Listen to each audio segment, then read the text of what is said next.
안녕하세요. 지금 굉장히 바쁘신 와중입니다. 학교 발령이 나셔서 그럼에도 불구하고 이렇게 시간을 내주신 우리 선생님들께 너무너무 감사를 드리고요. 여러 가지 이야기를 들어보도록 하겠습니다. 안녕하세요. 저는 이번에 경기 지역 신규 임용을 합격한 조입니다. 저는 교육대학원 졸업하고 1년간 공부해서 합격하였습니다. 저의 세부 전공은 피아노 전공이며 저는 유지연 선생님의 강의를 인강으로 들으며 공부했습니다. 저는 이번에 경기 지역 초수로 합격한 저는 본 전공은 사범대학교 물리교육과이고 음악교육을 복수 전공해서 이번에 붙게 되었습니다. 저는 이번에 경기 지역으로 합격하게 된 입니다. 저희 전공은 작곡 전공이며 이번에 1년 공부하고 초수로 합격하게 되었습니다. 저는 이번 24년도 경기 지역에 합격하게 된 이라고 합니다. 세부 전공은 피아노 전공이고 사범대 음악교육과를 졸업하고 세 번째 시험만에 합격하게 되었습니다. 저는 이번 경기에 합격하였는데요. 재수로 공부했습니다. 그리고 교대원을 졸업하였고 세부 전공은 작곡입니다. 저는 이번에 세종에 합격한 입니다. 사범대학교 음악교육과를 나왔고 피아노 전공입니다. 저는 이번에 경기 지역에 합격하였습니다. 저도 사범대학교 피아노 전공이고 시험은 3번 보았으나 공부한 시간은 2년입니다. 이번에 충남 지역에 합격하게 된 사범대 음악교육과 전공입니다. 세부 전공은 피아노이고 초수로 1년 공부해서 붙게 되었습니다. 저는 이번에 부산 지역에 재수로 응시해서 합격을 하게 되었습니다. 학부 때는 가야금을 전공을 했었고 교육대학원을 통해서 공부를 하고 재수로 합격을 하게 되었습니다. 먼저 말씀을 드리면 특히나 저는 음악교육론 같은 경우에 리머랑 엘리엇이 도대체 무슨 말을 하는 건지 잘 이해가 안 가는 부분도 많고 너무 뜬구름 잡는 것 같은 그런 이야기가 많다. 그래서 와닿지 않는 부분이 많았는데 그럴 때 우선 암기를 하려고 노력을 했던 것 같습니다. 이게 이해가 안 되는데 어떻게 암기를 하지? 라고 생각을 할 수도 있는데 우선 암기를 먼저 하고 나서 책을 읽으면 오히려 눈에 들어오는 부분이 좀 많고 이해가 더 쉬웠던 것 같습니다. 그러고 나서 저 같은 경우에는 이게 또 스터디랑 연계가 되는 이야기이기도 한데 스터디를 통해서 개론서를 읽어서 타임랩스로 인증을 하는 스터디를 많이 했습니다. 그래서 꼭 빠지지 않고 기초랑 총론 그리고 개론까지 다 읽으려는 노력을 하다 보니까 이해가 안 가던 것들이 무슨 말인지 조금씩 알게 되고 그랬던 것 같습니다. 오랜 시간이 걸리는 것 같기는 하지만 그래도 그게 다 헛된 시간이 아니라고 생각을 하시고 계속해서 암기랑 개론서를 읽기를 게을리하지 않아야겠다라는 마음으로 공부를 하시면 분명히 머릿속에 남는 것이 있을 것이라고 생각합니다. 저는 임용고시라는 시험이 범위가 너무 넓다 보니까 이제 회독을 돌리다 보면 앞에서 공부했던 거를 뒷부분 공부할 때 까먹게 되는 그런 게 너무 비효율적이라고 생각이 들어서 저 나름대로 저한테 가장 맞는 방법 3가지를 말씀을 드리면 첫 번째는 연결관계를 있는 건데 예를 들어 종묘제례학 같은 걸 공부할 때 종묘제례학이 잘 이해가 안 간다 하면 유튜브 같은 데 찾아봐서 영상으로 찾아보고 도서관 같은 데 가서 국악책들을 다 찾아보면서 이글저글 읽다 보면 이제 겹치는 부분이 있어요. 그런 거를 읽으면서 이제 이해도를 높였던 것 같고 이런 식으로 여러 방면에서 자료들을 찾아가면서 공부했고 두 번째는 시각화인데 저희가 글로만 읽다 보면은 이제 금방 잊어버리는데 이미지로 기억하면은 더 오래 기억에 남거든요. 그래서 저는 시각화라는 방법을 많이 사용했고 세 번째는 노래로 만들기인데 선생님들이 교육과정을 노래로 만들어서 많이 외우시는데 이제 저는 교육과정 말고도 음교론 중에서 단순 암기 같다, 외우기 힘들다 하는 부분들을 초반기에 노래로 만들어서 외우니까 이제 회독할 때 그 부분이 빠지면서 좀 더 효율적으로 회독을 돌릴 수 있었던 것 같습니다. 저는 음악 전공 공부를 1차를 하는 게 대부분 암기가 많다고 생각을 해가지고 이것을 어떻게 내 걸로 만들까 고민을 많이 했는데요. 물론 공부도 계속 반복하면서 외우고 잊어먹지 않으려고 했지만 생활 속에서 계속 이 내용들을 생각하고 내 걸로 만들고자 했습니다. 예를 들면은 되게 쓸데없는 이야기이기는 한데 아침에 밥을 먹다가 그냥 뜬금없이 뭐 하늘 같은 걸 보면서 뭐 이상주의가 뭐 이데아다 뭐 어쩌고 샬라샬라 이런 식으로 뭐 쓸데없는 생각들과 전공들을 다 연결지어서 계속 생각을 머릿속으로 되뇌이려고 노력을 했던 게 많이 남았던 것 같습니다.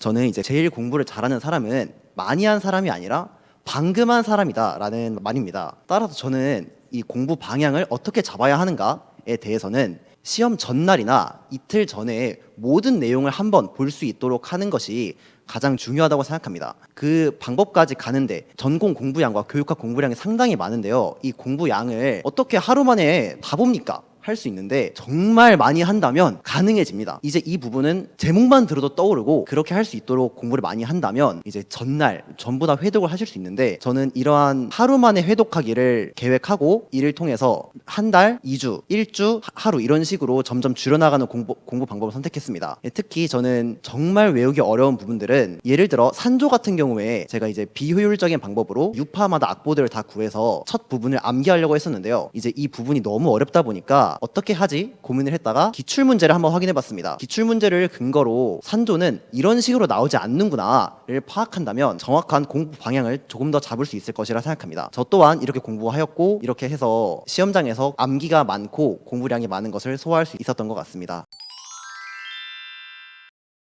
일단 저 같은 경우는 일주일에 한 번씩 피아노 학원에서 아르바이트를 병행했습니다. 다른 일은 하지 않았고 아르바이트를 통해 조금 리프레시하는 효과가 있었던 것 같아요. 그리고 나머지 평일 일과를 말씀드리면 저는 인근 도서관에서 공부를 했었는데 도서관이 문을 여는 7시까지 무조건 가서 자리에 앉는 것을 목표로 했습니다. 그리고 저는 특정한 공부 시간을 토탈로 재진 않았고요. 교육학 2시간, 서양음악, 국악, 음교론까지 각 2시간을 정해놓고 이 2시간 안에 내가 모든 범위를 끝낸다 는 것을 목표로 집중해서 하도록 연습을 했습니다. 그래서 최소 8시간 공부를 할 수 있었고 그 이후에 오늘 범위를 끝내지 못한 것들 그리고 교과서 그리고 화대 형통 이런 것까지 해서 저는 오전에는 어떤 공부 이렇게 정해놓은 것이 아니라 시간과 범위를 정해놓고 하루 루틴을 돌렸던 것 같습니다. 저 같은 경우에는 개인 레슨 아르바이트와 그리고 알바가 없었을 때 온전히 공부만 하였을 때 이렇게 두 가지로 나누어서 루틴을 말씀드리겠습니다. 네, 우선 저는 크게 아침 3시간, 점심 3시간, 그리고 밤에 3시간 이렇게 총 9시간을 공부하는 것을 목표로 삼았고 점심 먹고 사이에 실기 연습 시간을 1시간 잡는 것을 큰 틀로 잡고 했습니다. 먼저 레슨 알바가 있었을 때는 낮 시간에는 공부가 거의 불가능했습니다. 그래서 낮 시간에는 거의 하지 못했고 그리고 저녁에 4시간, 5시간 정도 하는 것으로 해서 적어도 6시간에서 8시간은 공부하려고 했던 것 같습니다. 레슨이 없는 날에는 3시간, 3시간, 3시간 해서 9시간 하거나 혹은 조금 더 해서 10시간 정도 하고 그리고 실기 연습도 꼭 확보해서 임용에 투자하는 시간을 하루에 11시간 정도 잡았던 것 같습니다. 저희 하루 루틴을 설명드리기 전에 저희 상황부터 설명드리겠습니다. 저는 이제 가정에서 지원받는 올인을 했었고 이제 학부 생활이 있다 보니 학교 생활과 이제 이런 것들을 병행하는 분들이 참고했으면 좋겠습니다. 우선 상반기와 하반기로 나눌 수 있는데요. 저는 상반기에 학교 수업이 상당히 많진 않지만 어느 정도 있다 보니 이제 공부 시간에 대한 제약이 조금 있었습니다. 따라서 하루 목표를 10시간으로 잡았고 아침에 3시간, 점심때 수업이 있어서 이 부분을 유동적으로 조정을 한 뒤 저녁 때 일을 채울 수 있도록 하였습니다. 시간은 이렇게 잡았고 할 일은 휴대폰 어플리케이션에 보면 오늘 할 일에 대한 체크리스트에 대한 앱이 많은데요. 이것을 활용해서 저는 오늘 할 일을 이 시간 안에 전부 다 끝낸다 를 목표로 상반기를 보냈습니다. 하반기에는 학교 수업 시간도 적고 공부에 올인을 할 수 있는 시기가 되었습니다. 따라서 저는 아주 정확하게 아침 9시에 스터디 카페에 가서 9시부터 12시까지 공부를 한 뒤 12시부터 1시까지 밥을 먹고 1시부터 6시까지 공부를 한 후 6시부터 7시에 밥을 먹고 7시부터 12시까지 공부를 해서 앉아있는 시간 13시간, 총 공부량은 12시간을 달성할 수 있도록 노력하였습니다. 물론 맨날 달성한 것은 아니지만 12시간을 총체적으로 목표로 했고요. 이제 만약에 어느 날 일이 생겨서 10시간밖에 하지 못한다면 일요일은 제가 공부를 하지 않는 날로 설정을 해두어서 이 날에 채웠습니다. 그래서 총 1주 6일 각 12시간으로 잡아서 공부를 하였던 것 같습니다.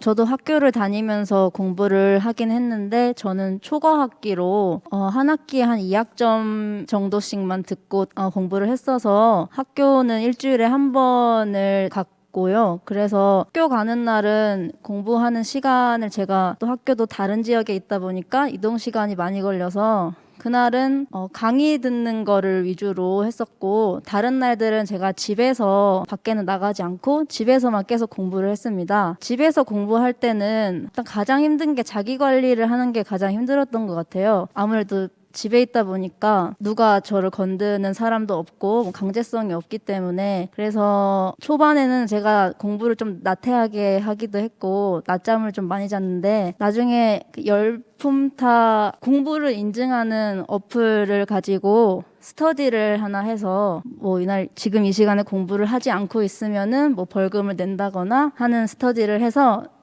저의 낮잠 시간과 그런 나태한 시간들을 좀 줄이고자 했습니다. 그래서 제 하루 루틴을 좀 말씀을 드리자면 8시에는 꼭 착석을 할 수 있도록 했고 그 다음에 8시에서 12시까지 공부를 한 다음에 제가 잠을 너무 못 참아서 낮잠 시간도 계획을 했습니다. 12시부터 1시까지 잠을 자고 1시부터 다시 6시까지 또 공부를 한 다음에 6시부터 7시까지 잠을 자고 7시부터 12시까지 계속 공부를 했습니다. 낮잠 시간은 막판으로 갈수록 줄이려고 노력을 해서 제가 초반에는 스터디 시간 인증도 8시간으로 잡았다가 점점 늘려서 10시간, 뭐 11시간 그리고 막판에 12시간으로 잡아서 인증을 계속 했고 그리고 진짜 마지막 시험 얼마 안 남았을 때는 그냥 계속 그냥 공부만 한다는 생각으로 낮잠은 자지 않고 시간을 쟀을 때는 15시간 정도씩 했던 것 같습니다. 네, 그래서 만약에 집에서 공부하시는 분들이 계시면 좀 강제성을 위한 스터디라던가 아니면 시끄러운 알람을 시간마다 맞춰놓는다거나 하시면 좋을 것 같습니다. 네, 저는 1년 내내 잠과의 사투가 가장 어려웠는데요. 아침잠이 많고 또 시간에 얽매이는 걸 좀 싫어하는 성격이라서 앞서 말하신 선생님들과 달리 저는 시간을 크게 구애받지 않고 공부했습니다. 아침에 일찍 일어나 보기도 했는데 딱히 저한테는 효율적이지 않다고 느껴져서 저는 잠은 그냥 푹 자고 일어나서 공부를 집중하는 식으로 공부를 했습니다. 대신에 저는 집에서 공부를 하면서 점심시간이나 저녁시간을 조금 짧게 줄이고 밥 먹는 시간을 줄여가면서 공부를 했던 기억이 있습니다. 저는 그리고 일주일 단위로 그냥 시간을 정하고 공부했습니다. 매일매일 10시간 이렇게 하면 제가 너무 스트레스를 받아서 주 50시간 이런 식으로 시간을 잡고 공부를 했고요. 또 주말에는 선생님이 나눠주시는 모의고사 자료 푸는 정도로만 가볍게 공부하면서 거의 주 5일 정도만 빡세게 공부했던 것 같습니다. 그래서 혹시 집에서 공부하시는 분들이라면 밥 먹는 시간을 조금 줄여가면서 자기한테 가장 효율적인 루틴을 찾는 게 중요하다고 생각합니다. 네, 저도 앞서 말씀하신 선생님처럼 잠이 너무 많아서 가장 힘들었던 기억이 있는데 저도 딱히 일어나는 시간을 정해두지는 않았고 너무 늦게 일어나면 제가 기분이 안 좋더라고요. 그래서 이렇게 너무 그렇게만 만들지 말자라는 생각으로 지나치게 늦잠만 자지 않는 것을 목표로 했던 것 같습니다. 그리고 아침에 일어나면 가장 먼저 제가 악전 스터디를 했었는데 이제 스터디원 선생님들께서 문제를 올려두신 것이 있어요. 밴드에 들어가 보면. 그래서 그 문제를 풀면서 아침을 시작을 했고 그리고 나서는 제가 또 계속 꾸준하게 생각을 했던 것이 초수 때는 체력이 너무 안 좋아서 가장 힘들다. 이게 제일 문제인 것 같다 생각을 했어서 재수 때에는 운동을 시작을 해서 테니스를 치러 가기도 했었습니다. 그래서 이것은 제가 절대 아깝다. 이 시간을 소비하는 것이 아깝다라는 생각을 절대 한 번도 한 적이 없었고요. 그래서 1시간 정도 운동을 하고 집에 들어와서 밥을 얼른 먹고 또 그러고 나서 오후 공부를 시작을 했던 것 같습니다. 오후 때는 보통 제가 스터디를 되게 많이 했었기 때문에 그 스터디 분량을 조금 공부를 해내고 하는 이제 용도로 많이 활용을 했었고 이제 좀 해가 지기 시작할 때쯤에 밥 먹기 전부터 유지연 선생님께서 올려주시는 인강을 듣거나 아니면 인강이 올라오지 않는 날에는 그 해당 내용들을 복습을 하는 시간을 많이 가졌던 것 같습니다. 그리고 나서 잠들기 전에는 거의 제가 시침 시간이 한 12시 정도는 되었던 것 같은데 12시가 딱 지나기 시작하면 아예 집중이 되지 않더라고요. 그래서 12시 정도 되면 다음날 할 일들을 투두리스트에 쫙 정리를 해두고 내일을 계획을 하면서 그렇게 잠이 들고 했던 것 같습니다. 저는 사범대 4학년이다 보니까 이제 수업하고 병행을 했었고요. 상반기 때는 공부를 많이 못해서 5시간 정도 한 것 같은데 이제 하반기 될수록 점점 시간이 늘어나니까 이제 초수분들은 너무 공부 시간을 걱정 안 하셔도 될 것 같고, 하루 루틴은 저도 잠이 정말 많아서 일찍 일어나려고 노력을 많이 해봤는데 이제 스트레스도 쌓이니까 점점 잠도 많아지고 그러면서 10시, 11시 이렇게 일어난 적도 있었고 어떨 때는 12시에 일어난 적도 있었는데, 그래도 이제 하루 기분은 정말 나쁘지만 하루를 망치면 안 되니까 아무리 늦게 일어났어도 항상 도서관에 가서 그래도 11시 정도까지는 공부를 계속 있다가 오려고 노력한 것 같습니다. 물론 시간을 많이 하면 정말 좋겠지만 이제 너무 저처럼 강박을 가져서 스트레스를 받으시지는 않으셨으면 좋겠습니다. 네, 저도 제 상황을 먼저 말씀드리자면 저는 일은 하지 않았고요. 오로지 집에서만 공부를 했습니다. 저는 초반에는 9시 착석을 목표로 하고 공부를 했는데 저는 동기와 열품타 스터디를 같이 했거든요. 근데 점점 동기가 기상 시간이 빨라지더라고요. 그래서 제가 일어나서 공부를 시작할 때 한창 하고 있는 모습을 보면서 저도 점점 기상 시간을 앞당겨 갔던 것 같습니다. 그래서 저희 일과는 대부분 7시 50분쯤에 일어나서 집에서 공부를 하기 때문에 책상에 앉기까지는 오랜 시간이 걸리지 않았어요. 그래서 8시부터 공부를 하고 교육학을 무조건 오전에 끝내자라는 생각으로 2시간에서 3시간 정도 했던 것 같습니다. 그리고 저는 이번에 1년 내내 운동을 했는데 10시 반부터 12시 반까지 크로스핏을 했습니다. 그렇게 운동을 하고 점심까지 먹고 그 오후 시간은 모두 전공 공부를 하는데 집중을 했고요. 강의가 올라오는 날에는 무조건 강의를 그날 다 듣고 나머지 시간에 보충 공부를 하고 주말에는 교과서나 기출 위주로 공부를 했습니다. 그렇게 해서 저는 10시간에서 11시간 정도 공부를 하려고 했고요. 저도 12시가 넘으면은 공부를 안 하고 싶어가지고 무조건 12시 전에 끝내고 12시부터 1시까지는 제 자유를 즐기고 1시에는 취침을 하는 것을 목표로 했습니다. 네, 저의 하루 일과를 말씀드리면 일단 저는 올해 올인을 했고요. 그리고 저는 8시 반 전에는 무조건 착석을 하고 그 다음에 공부를 시작하는 걸로 했습니다. 그리고 8시 반부터 한 2시간에서 3시간 정도는 교육학을 했고 그다음에 교육학 공부가 끝난 뒤에는 운동을 가서 저도 매일 운동을 했는데 월요일부터 토요일까지 아침에는 1시간 무조건 운동을 나갔습니다. 그리고 운동을 하고 그다음에 들어와서 씻고 그다음에 점심을 먹을 때는 그 서양 악곡이나 국악 악곡 그리고 또 나타낸말 이런 것들을 그 앱에다가 그 암기를 할 수 있는 그것을 틀고 밥을 먹었습니다. 그리고 밥을 먹은 뒤에는 전공 공부를 했는데 그 다음에 12시 전에는 꼭 공부를 끝내고 취침을 하는 걸로 했습니다. 그리고 자기 전에는 그 다음 날에 할 계획들을 미리 적어두고 잤고 그 따로 전공별로 공부 시간을 정해놓지는 않았고 그 일주일에 그 심화 강의 또 모의고사 범위대로 그 범위 안에만 끝낼 수 있도록 유동적으로 조정을 해서 했습니다. 그리고 저는 자기 관리가 되게 철저해서 집에서 공부를 했고 하루 루틴은 반드시 그 매일매일 똑같이 지켜서 했습니다. 이상입니다. 먼저 저는 제가 재수생인데 초수 때는 또 공부 기간이 좀 짧기도 했고 무조건 초수 때 했던 거와는 반대로 해야겠다라는 생각이 들었기 때문에 저는 초수 때 스트레스가 될 것 같은 마음에 스터디를 좀 거부했던 그런 모습이 있었어서 이번엔 꼭 스터디를 해야겠다라는 생각으로 정말 스터디를 많이 만들기도 했고 참여도 많이 했었습니다. 첫 번째로 악전 스터디를 했었는데 악전 스터디는 총 2개를 했었습니다. 예고 교과서 문제를 전부 다 풀어보는 스터디를 먼저 했고 그리고 유지연 선생님께서 나누어 주시는 자료를 범위에 맞춰서 회독을 하고 그에 맞는 문제들을 스터디원 분들이 내주셔가지고 그 문제들을 각각 풀어보는 그런 스터디도 진행을 했었습니다. 그렇게 이게 몇 번 돌렸는지 모를 정도로 매일 루틴처럼 이거를 하다 보니까 뭐 나타낸말, 빠르기말 이런 것들도 모두 다 간단하게 느껴졌던 것 같습니다. 그래서 이번에 기출된 뭐 콜칸토라는 그런 문제들도 당시에 나왔을 때 몇몇 분들께서는 당황스러웠다라고 말한 분들도 계셨는데 저희 스터디원 분들은 전부 다 잘 푸셨다라고 하시더라고요. 그래서 저는 이런 스터디들은 좀 도외시할 수 있는 부분도 분명히 있기 때문에 학점 같은 경우는 특히나 스터디를 이용을 해주시는 것을 추천을 드리고 싶습니다. 그리고 개론서 스터디는 가장 제가 효과를 많이 본 스터디인데 서양 음악사들 계속해서 회독을 하고 타임랩스를 통해서 인증을 하는 스터디를 했었고 그라우트는 딱 한 번만 읽었었습니다.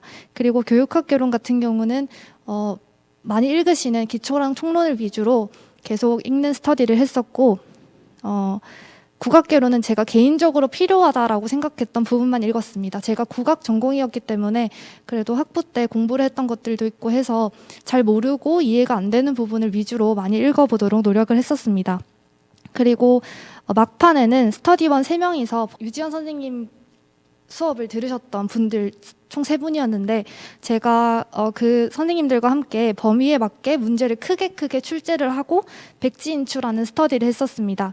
예를 들어서 서양 음악사 같은 경우에는 쇤베르크 음악 시기를 3기로 나누고 각 시기별 특징과 사용된 기법 등과 또 관련된 작품을 이야기를 해라 이런 식으로 문제를 선생님들이 내주시면 그에 맞게 백지인출을 해서 시간 안에 올리는 그런 스터디를 했었었고 또 국악 같은 경우에는 진경들음, 반경들음, 설렁제, 석화제의 창시자를 밝히고 각 선법에서 나타나는 음악적인 특징을 써라 이런 식으로 되게 범위가 좀 넓고 많은 것에 대해서 생각해 볼 수 있는 내가 어느 정도로 알고 있고 어떤 것을 모르고 있는지를 정확하게 알 수 있는 스터디를 했었고 이것은 10월이랑 11월 동안에 내내 진행을 했었는데 여기서 제가 좀 많은 발전을 또 이루었던 것 같습니다. 그리고 또 막판에 11월 달에 기상이 어려워지면서 제가 진행했었던 스터디는 8시 땡 하면 선생님들께서 전날 출제해 주신 문제를 올려주시는데 그것을 이제 푸는 기상 스터디를 했었습니다. 이거는 간단하게 퀴즈 형식으로 선생님들이 내주셨는데 이건 아침에 제일 머리가 안 돌아가는데 제일 머리가 안 돌아가는 시간에 억지로 또 어려운 전공 문제들을 생각을 하려다 보니까 잠도 확실하게 깨고 다시 잠이 들지도 않고 그리고 머리를 돌려보는 그런 연습을 할 수 있어서 효과를 많이 봤었던 스터디라고 할 수 있을 것 같습니다. 네, 저는 몇 가지 말씀드리자면 첫 번째로 교육과정 스터디를 했는데요. 일단 2015, 2022 교육과정 범위를 3명의 스터디원이서 나누고 범위대로 매일 인증을 하는 스터디를 했습니다.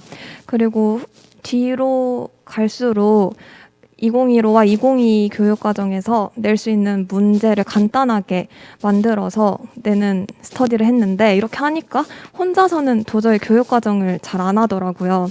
그래서 매일매일 할 수 있었다는 점에서 저는 좋았습니다. 그리고 이건 집에서 공부하시는 분들에게 좋을 것 같은데 저는 캠 스터디를 했는데 집에서 혼자 있고 그러다 보니까 잠깐 공부를 안 하게 될 때가 있더라고요. 그때 캠 스터디를 하고 공부를 하다가 고개를 들면 다른 분들이 되게 열심히 공부하는 모습을 보면서 저도 자극을 받았던 것 같습니다. 그리고 이건 시기별 스터디인데 심화 강의가 있었을 때 문풀과 연계되는 건데 문풀 문제가 토요일에 올라오면 저희는 목요일까지 그 주에 범위를 복습을 하고 이번 문풀에 나올 것 같은 문제를 각 과목별로 한 가지씩 예측을 해서 한 문제씩 만들고 그리고 바꿔서 풀어보는 스터디를 했습니다. 이렇게 스터디를 했을 때 토요일에 정말 저희가 예상했던 거랑 비슷한 문제가 나오면 되게 뿌듯하기도 하고 그리고 문제를 만들려면 그리고 풀려면 무조건 복습을 해야 되기 때문에 밀리지 않아서 저는 도움이 됐던 것 같고요. 마지막에는 모의고사 실제 시험 시간에 맞춰서 또 이것도 캠을 켜놓고 실제 시험 시간에 맞춰서 시험을 보는 스터디를 했습니다. 이렇게 하니까 시간에 맞춰서 문제를 풀어볼 수 있고 또 답안지에도 직접 적어보니까 실전 감각도 높아질 수 있었던 것 같습니다. 이상입니다. 저는 올해 총 3가지 스터디를 진행했는데 이 중에서 제일 효과적이었던 스터디는 대면 스터디였던 것 같습니다. 저는 같은 지역에 같은 친한 선배 언니가 같이 살아서 그 선배 언니랑 일주일에 한 번씩 만나서 대면 스터디를 진행했습니다. 이 대면 스터디에서는 우선 지난주에 나왔던 모의고사 문제를 각자 뽑아온 다음에 그다음에 번갈아서 문제를 내면서 그 서로 백지인 상태의 그 시험지를 펴고 서로 내주면서 그렇게 풀었습니다. 그렇게 하니까 지난주에 모의고사가 복습이 되고 더 기억에 잘 남았던 것 같습니다.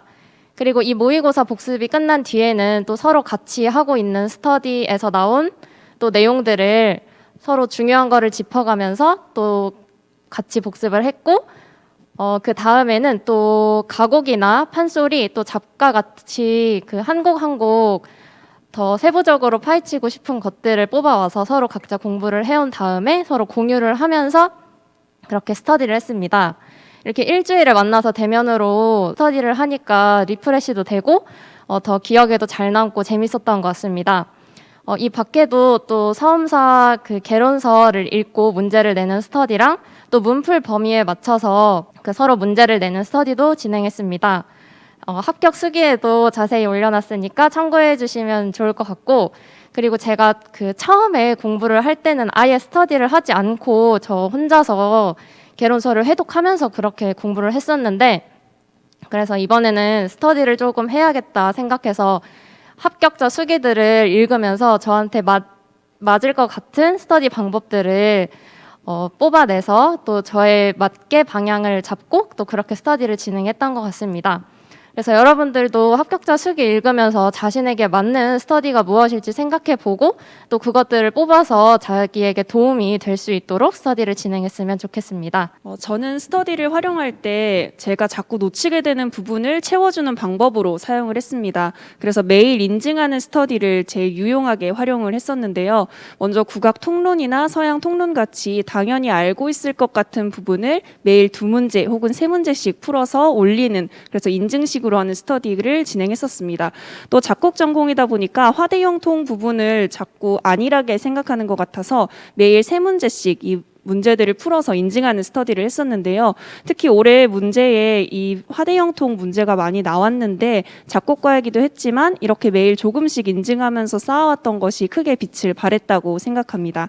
그리고 두 번째는 저는 줌 스터디를 활용을 했습니다. 이거는 짝 스터디로 했었는데 3월, 7월까지는 해당 문풀 범위, 그리고 8, 9월에도 해당 범위들을 따라가면서 즉답식으로 인출하는 연습을 했습니다. 이때 조금 부끄럽지만 서로 얼굴을 공개하고 서로 이제 대화하는 식으로 했었는데, 아무래도 혼자 공부하다 보면 조금 외롭기도 하고 또 아는 부분만 자꾸 외우게 되더라고요. 근데 이때 줌 스터디를 통해서 각자 헷갈리는 부분 혹은 놓칠 수 있는 부분을 체크해주는 식으로 보충을 했던 것이 저의 합격에 큰 도움이 되지 않았을까 생각합니다. 저는 우선 저한테 도움이 됐던 스터디 방법은 기상 스터디였습니다. 저는 아침잠이 많은 편이었는데 오전 7시가 되면 국악, 서양, 음교의 범위에 맞는 각각 3문제씩을 오전 7시에 카톡으로 보내서 답안을 바로 카톡으로 보내는 그런 기상 인증 스터디를 하였는데 생활 습관을 잡는 데 도움이 많이 됐습니다. 네, 그리고 저도 캠 스터디를 참수하면서 1년 내내 하였는데, 이렇게 하다 보니 저는 원래 스카에서 주로 공부를 하는 편이었는데 캠 스터디가 있다 보니 하반기에는 집에서 공부를 하면서 이동 시간을 줄일 수 있었고 또한 실기 시간도 더 확보할 수 있었습니다. 네, 다음으로 저도 개론서랑 교과서 스터디를 하였습니다. 범위를 맞추어서 해당 똑같은 쪽수 범위를 읽고 그리고 이에 맞는 문제를 각각 맞춘 요일에 문제를 내서 풀고 인증하는 스터디를 하였습니다. 이 스터디의 가장 큰 장점은 해당 요일에 같은 날에 같은 쪽수를 읽어서 그에 대한 문제를 각자 푸는 것이었기 때문에 내가 놓친 부분을 파악할 수 있었던 부분이 저한테 도움이 되었던 것 같습니다. 같은 텍스트를 읽어도 중요한 부분을 놓칠 때가 있고 그리고 각자 중요하게 보는 포인트가 다르더라고요. 이런 부분이 제 공부에 있어서 식견을 넓히고 보다 더 폭넓은 이해를 하는데 도움이 되었던 것 같습니다. 네, 다음으로는 전 실기 스터디도 병행을 하였습니다. 제가 재수 때 최종 탈락을 하게 되었는데 그때 실기에서 실수가 있었고 하는 등에 있어서 자신감이 없었습니다. 그래서 삼수 때는 3월부터 월화수목금 매일 타임스탬프로 피아노 악보에 올려서 인증하는 스터디를 하였고, 주말에 랜덤으로 한 곡씩 서로 지정해 주어서 10분 안에 녹음해서 올리는 그런 실기 테스트도 진행하였습니다. 녹음을 하다 보니까 저도 모르게 긴장이 되더라고요. 그래서 실제 시험장에서 있는 그 실기의 그 긴장감을 조금 더 대비할 수 있었던 것 같습니다. 저는 세종에 대해서 말씀드리겠습니다. 일단 세종 지역 실기는 올해는 그 정반주로는 아름다운 5월에가 나왔고, 그리고 범주 범창으로는 레미제라블의 I Dream the Dream이 나왔고 그다음에 국악으로는 청춘가가 나왔습니다. 제가 연습을 할 때는 전혀 예상하지 못한 곡들이 나왔는데요. 그 국악 같은 경우도 세종이 막 농부가랑 또 세타령, 서창, 본창, 또 연이어서랑 또 민요 연곡 등의 이렇게 길고 어려운 곡들이 나왔었는데 갑자기 청춘가가 나와서 일단 순간 당황을 했고요. 그리고 또 2절까지 다 부르는 것이어서 제가 2절은 잘 연습하지 못했는데 그래서 거기서도 조금 당황을 했던 것 같습니다. 그리고 범주 범창 같은 경우도 다른 지역에서는 단 한 번도 나오지 않은 곡이 나왔고 또 이것도 조금 짧은 곡이고 또 높은 데까지 올라가지 않는 곡이라서 당연히 안 나올 거라고 생각했는데 나와가지고 당황을 하고 좀 실수가 있었던 것 같습니다. 다음으로 면접에 대해서 말씀드리면 세종 면접이 진짜 빡센데 그 가지수도 엄청 많고 또 시책을 대놓고 물어보기 때문에 만약에 세종을 준비하신다면 일단 세종 시책이랑 또 교육청에 있는 자료들을 다 꼼꼼하게 공부해 보시는 것이 정말 좋을 것 같습니다. 네, 세종 면접은 진짜 그 기출 일단 처음 다 돌려가면서 어떤 식으로 나오는지 또 시간 분배를 어떻게 해야 되는지 먼저 연습을 한 뒤에 그 다음에 세종 시책에 대해서 아주 꼼꼼하게 분석을 하고 또 실전 연습을 하는 것이 중요하다고 생각합니다. 그리고 면접이나 수업 실험 같은 경우는 그 각자 스터디를 꾸려서 스터디원끼리 피드백을 하는 것도 중요하지만 또 현직 선생님이나 또 지금 현직에 계신 선배들한테 꼭 적극적으로 도움을 요청해서 선배들의 그 피드백을 받는 것이 정말 중요하다고 생각합니다. 그 스터디원끼리 피드백을 하는 거랑 또 현직에 계신 선생님이 피드백 해주시는 것이 정말 다르기 때문에 꼭 그 도움을 요청해서 꼭 피드백을 받는 것이 중요하다고 생각합니다. 저는 충남 지역인데 이제 충남은 실기 70에 수업 실험과 면접이 30점이고요. 이제 면접이랑 수업 실험은 15점, 15점씩 들어가게 됩니다. 이제 충남 같은 경우는 실기가 굉장히 중요하고요. 저는 개인적으로 수업 실험과 면접을 정말 못하는 편이었는데 이제 마지막에 결과를 보니까 많이 깎이지 않았더라고요. 그래서 물론 당연히 준비는 하시되 충남을 준비하시는 분들은 실기에 정말 많은 중점을 둬서 준비를 하시면 좋을 것 같습니다. 이제 실기 70점은 청음, 반주 범창, 장구 치면서 노래 부르기, 자유악기 이렇게 4가지가 있는데요. 우선 청음 같은 경우는 개인적으로 난이도가 정말 쉽다고 느껴졌어요. 물론 제가 원래 청음을 쉽게 하는 편이긴 한데 그래도 정말 천천히 들려주셨고 다른 사람들에게 물어봤을 때 어렵지 않았다는 평이 많았어서 청음 같은 경우는 이제 무난하게 준비를 하시면 될 것 같고 그리고 반주 범창은 이제 충남은 원래 매년 한국가곡만 계속 나왔었는데 이번에 처음으로 너는 듣고 있는가 레미제라블 뮤지컬 노래가 나왔습니다. E 플랫 코드로 나왔고 이제 B 플랫으로 마지막에 전조가 되어서 이번에 아마 많은 갈림이 있지 않았을까 싶습니다. 그래서 충남도 이제 모든 곡을 이제 최대한 넓게 준비를 하시는 게 좋을 것 같습니다. 그리고 충남 같은 경우는 반주를 먼저 피아노만 치고 그 다음에 노래를 들어갑니다. 그래서 이제 성악이신 분들은 반주도 이제 열심히 준비하시는 게 좋을 것 같습니다. 그리고 장구는 한강수 타령이 나왔습니다. 마지막으로 자유악기는 이제 보통 3분 이상으로 준비를 많이들 하시고 악기를 보면 국악기가 굉장히 유리하다는 소문이 있어요. 그래서 단소부터 해서 가야금, 거문고, 서양 악기로는 바이올린, 플룻, 기타 이렇게 다양한 악기들이 있었던 것 같습니다. 이상입니다. 저는 부산 지역에 대해서 말씀을 드리겠습니다. 부산 지역 같은 경우에는 국악기를 필수적으로 준비를 해야 한다라는 것에 선생님들께서 많은 부담을 느끼시기도 하고 막상 시험장에 가보니 선생님들께서 조율하시거나 아니면은 관악기 같은 경우에는 소리를 짧게 한번 내보는 시간을 대기실에서 주시는데 선생님들께서 연주하시는 소리를 들으면 조금 귀가 많이 죽습니다. 저는 가야금 전공임에도 불구하고 국악 전공자이신 것 같은 분들도 많이 보이고 선생님들께서 정말 많이 준비를 하셨구나라는 생각이 들기도 합니다.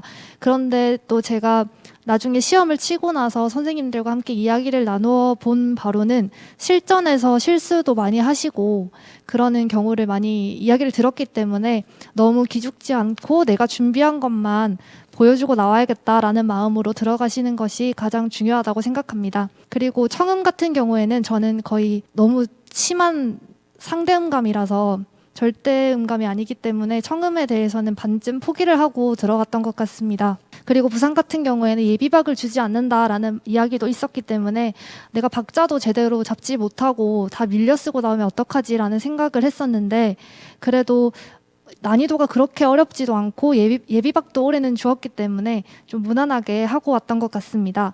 다만 부산 지역 같은 경우에는 피아노 범주범창이나 아니면 장구치며 노래 부르기 같은 경우에서 왠지 모르게 점수를 많이 깎는 것 같습니다. 그렇기 때문에 저는 실기 점수를 보고 살짝 놀랐기도 했습니다. 다른 선생님들 합격하신 선생님들 말씀을 들어봐도 다 공감하시는 부분이었고요. 저 같은 경우에는 이번에 부산 실기 난이도가 그렇게 어려운 곡이 나오지도 않았기 때문에 대부분 선생님들께서 잘 하셨기 때문일 거라는 생각도 듭니다. 저 같은 경우는 청산에 살리라, 좀 쉬운 버전의 청산에 살리라랑 경복궁 타령을 뽑았었는데 두 곡이 좀 너무 무난하다 보니 내가 어떤 것을 보여줄 수 있을까라는 것을 생각했을 때 저는 노래를 그렇게 잘하지도 않고 특히나 장구치며 노래 부르기는 그래도 괜찮은데 성악적인 발성을 사용하는 것에서 너무 어려움을 많이 느꼈기 때문에 그것을 보여주지 못한 것이 조금 아쉬운 것 같습니다. 만약에 이런 부산 지역을 준비하시는 선생님들께서 이것을 보고 계신다면 성악 발성 같은 경우는 조금 준비를 하시는 것이 좋을 것 같습니다. 대부분의 선생님들이 그렇게 하시고 계시더라고요.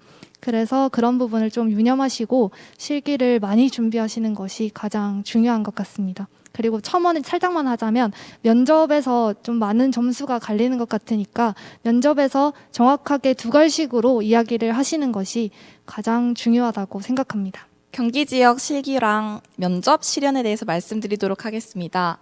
먼저 실기의 경우 올해는 실기 점수 변별이 좀 있었던 편이라고 생각합니다.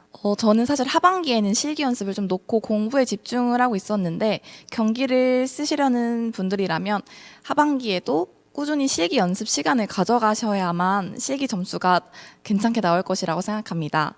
또한 실연의 경우 경기는 구상 시간 25분이 주어집니다. 2차 준비를 하실 때 구상 시간을 조금씩 시간을 땡겨가시면서 연습한다면 실제 현장에서 조금 더 당황하지 않고 구상하실 수 있을 것이라고 생각합니다. 그래서 저는 처음엔 25분 꽉 채워서 구상을 하다가 24분, 23분까지 조금씩 줄여가며 연습을 했었습니다. 또 면접 같은 경우는 경기 지역은 시책을 따로 봐야 하는데 시책을 단순히 외우는 거에 그치는 게 아니라 답안에서 어떻게 녹여갈 수 있는지 12월 달에 고민해 보는 시간을 갖는 게 중요하다고 생각합니다.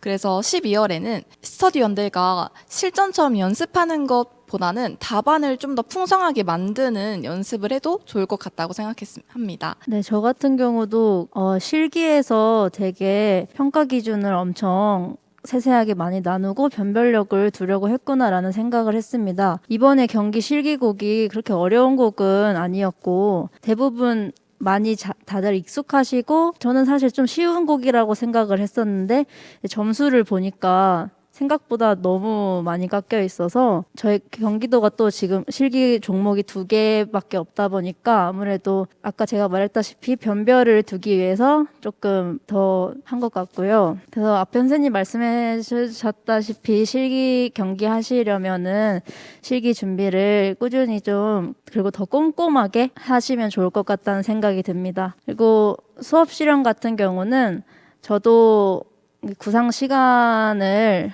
한 20분 만에 끝내려고 노력을 했고요. 그리고 이제 합격자 수기나 또 합격자 선생님들이 피드백 주실 때 구상지가 어떻게 주어지는지랑 여백이라던가 어디에 구상을 내가 쓸 수 있는지 그런 것들을 많이 알아봐서 똑같은 환경으로 종이를 만들어서 구석에다가 구상을 잘 할 수 있도록 그 구상 틀도 만들었던 것 같습니다. 근데 작년은 여백이 거의 없었다고 들었는데 이번에는 아예 뒷면은 완전 백지더라고요. 그래서 넓게 구상을 잘 했고 수업 실현은 저는 연습할 때 15분을 안에 끝낸 적이 한두 번밖에 없었는데 실제 선생님께서 주신 그 수업 실현 문제들은 전개 1부터 3까지 거의 다 하게 되어 있어서 그랬나 싶었던 게 실제 경기 시험 들어갔을 때는 올해는 이제 전시학습 확인 부분이랑 또 전개 2, 그 아마 미녀 창작하는 그거, 그다음에 세 번째가 순회 지도할 때 피드백 3개 하기. 이렇게 군데군데 빵빵 구멍이 나 있었어요. 그래서 생각보다 제가 수업 시련이 엄청 빨리 끝난 거예요. 그래가지고 이제 유전 선생님께서 수업 시련 저희한테 가르쳐 주실 때 시간 남거나 하면 뭐 정의적 영역 관련된 이야기, 따뜻한 이야기를 하거나 뭐 그런 것들 생각이 나가지고 봄이야 오늘 수업에 어떤 것을 느꼈니? 뭐 이런 식으로 해서 재밌는 이야기 하고 또 시간이 남아가지고 뭐 여러분 뭐 배움일기 적어서 선생님에게 어플로 제출하세요 이런 식으로 뭐 좋은 얘기는 다 했던 것 같습니다. 그리고 또 경기도는 수업 나눔이 있잖아요. 제가 그것 때문에 조금 골치가 아팠었는데 그래서 사실 귀찮아서 수업 나눔은 거의 준비를 안 했는데 안 했다가 그 시험 딱 전날에만 한번 수업 나눔을 답변을 좀 정리를 해보고 갔어요. 근데 수업 이번 문제가 조금 어렵게 나왔다고 다들 얘기를 하시더라고요. 이번에 경기도 교육 정책을 보면은 IB 프로그램이라던가 탐구실의 성찰 그런 좀 탐구적이고 질문적인 그런 교육 방향으로 많이 잡는 것 같아서 그쪽으로 문제가 나온 것 같아요.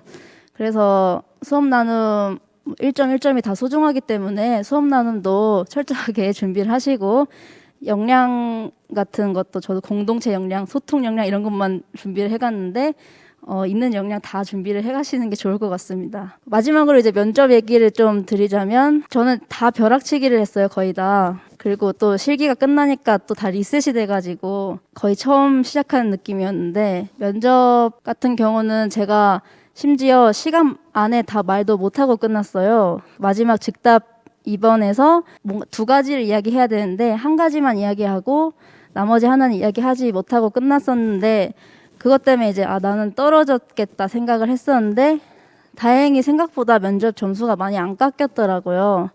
그래서 아마 제가 많이 안 깎인 이유는 사실 잘 모르겠지만 뭐 따뜻한 인상을 주려고 했고 또 대답을 할 때 진실성 있게 하라고 많이 말씀하시잖아요. 그거를 많이 전달하려고 노력을 했던 게 좀 도움이 되지 않았나 싶습니다.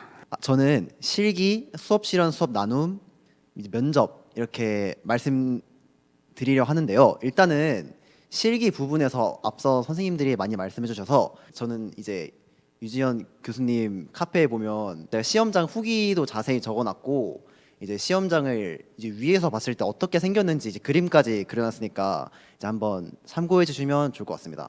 저는 실기곡은 범주범창에서 영웅 F 마이너를 뽑았고 이제 민요는 자진 농부가를 뽑았습니다. 그리고 이제 수업 실현과 수업 나눔을 말씀드리고 싶은데요. 저는 이제 수업 실현에서 생각보다 많이 까였다고 생각했습니다. 1점 몇몇 점을 깎였는데 제가 작곡 전공이고 그리고 제가 평소에도 전자기기를 좀 좋아해서 수업 실현 문제를 잘 받았다고 생각했는데 이제 생각보다 많이 까였더라고요.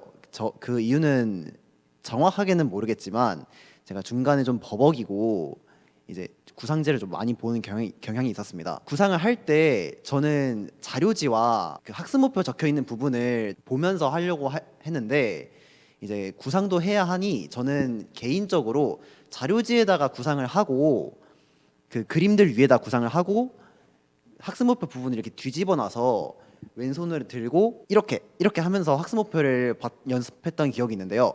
이렇게 해보시면 조금 더 거슬리지 않고 이제 할 수 있을 것 같습니다. 특히 이제 수업 나눔 부분에서 제가 조금 당황한 부분이 있는데요. 이번에 이제 수업 나눔 기출 문제를 이제 혹시 구하셨다면 보실 수 있겠지만 3번에서 온라인으로 형성평가를 한다면 어떻게 할 것인지를 물어봤는데 앞서 말씀해 주신 분들처럼 시간이 조금 남아서 형성평가 부분을 온라인으로 진행을 했었습니다. 근데 이제 문제에서는 한다면이라고 나와서 이제 조금 당황을 했는데 이제 혹시 이제 선생님들께서 이런 부분을 만난다면 저는 이제 그 상황에서 오늘은 이렇게 진행했지만 제가 한 번 더 진행을 하게 된다면 이렇게 하겠습니다 하고 이제 수업 나눔을 이끌어 갔는데 이제 당황하시더라도 이런 식으로 침착하게 대응하시면 좋을 것 같습니다. 그리고 이제 면접을 말씀드리겠습니다. 이제 앞서서 선생님들이 이제 시책을 말씀하셨는데 이제 시책은 이제 처음 하시는 분들은 잘 모르실 거라 생각하는데요. 저도 이제 시책을 봐야 한다 경기도는 이렇게 들었을 때 그래서 시책이 뭐지? 약간 이랬었는데 이제 경기도 교육청에 가보시면 2024 경기도 주요 업무 계획이라고 나와 있는데 이 부분을 다운로드 받아서 이제 읽어보시면 좋습니다. 그리고 면접에서 저는 12월에는 주로 바로 말하는 것이 아니라 공부를 한 뒤에 말하는 연습을 해도 늦지 않다고 생각합니다. 그래서 스터디원과 함께 면접 공부를 하였고 이러한 많은 부분들이 이제 면접에 도움이 되었는데 특히 경기도스럽게 답변하는 게 이번에는 조금 더 중요했다고 생각합니다. 저는 좀 많이 그런 MSG를 치는 경향이 있어서 경기도라고 하면 이제 하면서 이제 바로 습득했던 경향이 있는데 특히 이제 이번 면접 문제가 가지수가 상당히 많았어서 답변을 하는데 조금 중복되거나 어렵다고 하신 분들이 생각보다 많았습니다. 하지만 이렇게 인풋 연습을 많이 하신다면 가지수가 많게 당황스럽게 나오더라도 충분히 대처할 수 있다고 생각합니다. 저는 선생님들이 많이 말씀해 주셔서 경기 실기 위주로 말씀드리겠습니다. 경기 같은 경우에는 다른 지역과 다르게 고등 악곡만 보기 때문에 범위가 매우 좁아서 곡 하나하나 퀄리티를 음악적으로 풍부하게 만드는 것이 가장 중요하다고 생각합니다. 그래서 저는 연습할 때 특히 한국 가곡이나 서양 가곡 같은 경우에 3년인표 그리고 크레센도, 데크레센도 이런 음악적인 부분을 가장 먼저 신경 써서 준비를 했던 것 같습니다. 따라서 악보를 보지 않아도 그런 음악적인 아이디어가 따다닥 그려질 수 있도록 자동화하는 연습을 하였는데 이러한 음악적인로 만들어지는 부분이 점수에 조금 더 반영되지 않았나 싶습니다. 네, 국악 같은 경우에는 저는 정확한 장단과 그리고 정확한 음정으로 부르는 것이 중요하다고 생각합니다. 따라서 저는 절대음감이라서 민요 선생님의 녹음본을 듣고 해당 음정에 맞는 피아노 음정으로 음정을 따서 정확한 음정으로 곡을 익히려고 노력했습니다. 처음에 특히 서양음악 전공이신 분들은 민요가 악보와 달라서 연습하시기 되게 힘들 것 같은데요. 저는 그래서 처음에는 최대한 피아노 음정으로 노래를 치면서 부르면서 정확한 음정으로 익히도록 하였습니다. 그리고 이 작업이 된 후에 식임새나 저만의 약간 국악적인 표현을 더 첨가해서 완성도를 높였던 것 같습니다. 네, 그리고 저는 경기 실기를 2차를 2번 보았는데 23년도에는 그렇게 엄청 큰 변별이 있지 않았는데 올해 24년도에는 점수폭이 굉장히 넓었습니다. 따라서 앞으로도 조금 더 더 까다롭게 심사를 하려는 것이 아닌가 하는 생각이 들고 앞으로 경기를 준비하시는 선생님들께서는 일단 기능적인 것과 그리고 더불어 음악적인 표현도 더 완성해 주시면 고득점을 받을 수 있을 것 같습니다. 저 같은 경우는 면접과 수업 나눔에서 소수점으로 깎여서 뒤집은 케이스입니다. 주변에서 컷에서 뒤집은 분들 보면 결국 경기는 면접이 가장 중요하다라는 말을 공통적으로 하시더라고요. 그래서 저는 면접 위주로 말씀드리겠습니다. 경기 면접에서 가장 중요하다고 생각하는 것은 첫째 네이밍, 둘째 경험, 세 번째 경기의 키워드입니다. 네이밍은 단순히 나열하는 것이 아니라 우리 반 텃밭 만들기, 우리 반 플레이리스트 만들기 등 선생님들만의 아이디어를 좀 독창적으로 지정하셔서 네이밍을 하는 것이 중요하다고 생각합니다. 실제로도 제가 이번 기출문제에서 이렇게 네이밍을 던졌을 때 심사위원 선생님들이 체크하는 모습을 확인할 수 있었습니다. 둘째는 경험인데요. 이렇게 네이밍을 단순히 던지지 마시고 제가 고등학교 때 혹은 교생 때 혹은 대학교 학부 시절 이렇게 선생님들만의 경험을 같이 녹이신다면 조금 더 구체적으로 답변할 수 있을 것이라 생각합니다. 마지막은 경기 키워드인데요. 이번 구상형 3번 같은 경우는 특히 경기 키워드가 중요했습니다. 예를 들어 하이러닝, 이 다산 등 앞서 선생님들이 말씀해 주셨던 경기 시책 등에 녹여있는 키워드들을 캐치하셔서 이것을 답변에 녹이신다면 보다 고득점으로 점수를 받으실 수 있을 것이라고 생각합니다. 특히 면접 같은 경우는 12월에 인풋을 하다 보면 이거 면접에서만 쓰고 어디 쓸 데도 없는 거 아닌가라는 생각이 드실 수 있을 거라고 생각을 합니다. 근데 막상 발령이 나고 보니 경기도에서 추진하는 면접 내용이 그대로 학교 현장에서 쓰이고 있습니다. 따라서 인풋이 조금 힘드시겠지만 12월에는 인풋에 조금 더 집중을 하시면 면접도 고득점을 받으실 수 있고 이후 발령될 발령 후에도 학교 생활이 조금 편안하게 이어지실 수 있지 않을까 생각합니다. 저는 평가원 지역에서 이번에 경기로 돌린 케이스인데요. 처음에 코드가 없고 또 자유학기가 있는 지역을 준비하다가 경기의 범위를 봤을 때 살짝 안일하게 생각한 나머지 1차 때 준비를 전혀 하지 않았습니다.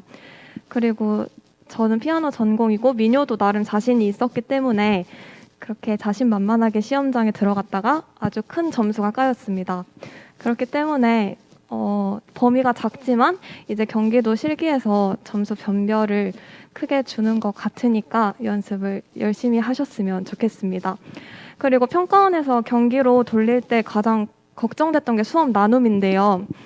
수업 나눔 같은 거는 경기에만 있고 또 다른 지역에는 없는 거기 때문에 전혀 감이 안 잡혔어요. 그래서 나눔 자체는 타격과 선생님들이랑 답변을 녹음하는 스터디를 해서 서로 답변을 공유를 했었고 마지막에 갔을 때는 약간 자신만의 만능 틀을 만들게 되더라고요. 그래서 이동할 때 볼 수 있도록 저는 쭉 정리를 해서 계속 보았습니다. 면접도 저는 평가원 지역에서 또 자체 지역인 경기를 보는 게 처음이었기 때문에 굉장히 걱정을 많이 했는데 그래서 저는 유튜브를 굉장히 많이 봤습니다. 유튜브에 시책 정리 영상이나 또 교육감 신년사 같은 게 굉장히 정리가 잘 되어 있더라고요. 그래서 저는 면접 날 아침까지도 화장을 하면서 그냥 요약 영상을 틀어놓을 만큼 그냥 인풋을 계속 하려고 했고 저는 스터디를 할 때 저에게 긍정적인 피드백을 줬던 것을 살리려고 했습니다. 면접 때도 선생님은 뭐 떠는 게 그렇게 큰 티가 안 나니까 자신 있게 말씀하셔도 돼요 이런 거나 수업 실현할 때 상호작용이 되게 잘 보이는 것 같아요. 이런 것들을 제가 강점으로 가지고 이런 것들을 잘 보이려고 실제 시험에서 노력했습니다. 이게 자기 성장 소개서를 이제 말씀드리지 않은 것 같아서 이제 제가 다시 마이크를 잡게 되었는데 제 생각엔 이번에 이제 제가 초등에도 아는 이제 지인이 있어서 물어보니까 초등에도 이제 자기 성장 소개서 문제가 면접 문제가 출제되지 않았고 이제 중등에서도 이제 출제되지 않은 것을 보면 자기 성장 소개서가 어디서 어떻게 쓰이는지는 알 수 없지만 내년도에는 어떻게 될지 모르겠지만 이번 연도에는 이제 면접에서는 크게 쓰이지 않은 것으로 예상됩니다. 그래서 자기 성장 소개서를 작성하는 이제 기간이 있는데 이제 기간 동안 머리를 싸매고 하루 종일 자기 성장 소개서를 고치면서 하는 것보다 저는 더욱더 면접 준비나 실기 수업 실현 준비를 하는 것이 조금 더 중요하다고 생각합니다. 특히 자기 성장 소개서 자체로는 평가가 되지 않기 때문에 이제 더욱더 면접에 이제 신경을 쓰는 것이 중요하다고 생각합니다. 선생님들 지금 공부하시는 게 되게 힘드시고 이제 막막하고 이제 망망대해 혼자 버려진 느낌이시겠지만 조금만 더 힘을 내셔서 다 같이 한번 이제 교단에서 배울 수 있으면 좋겠습니다. 화이팅!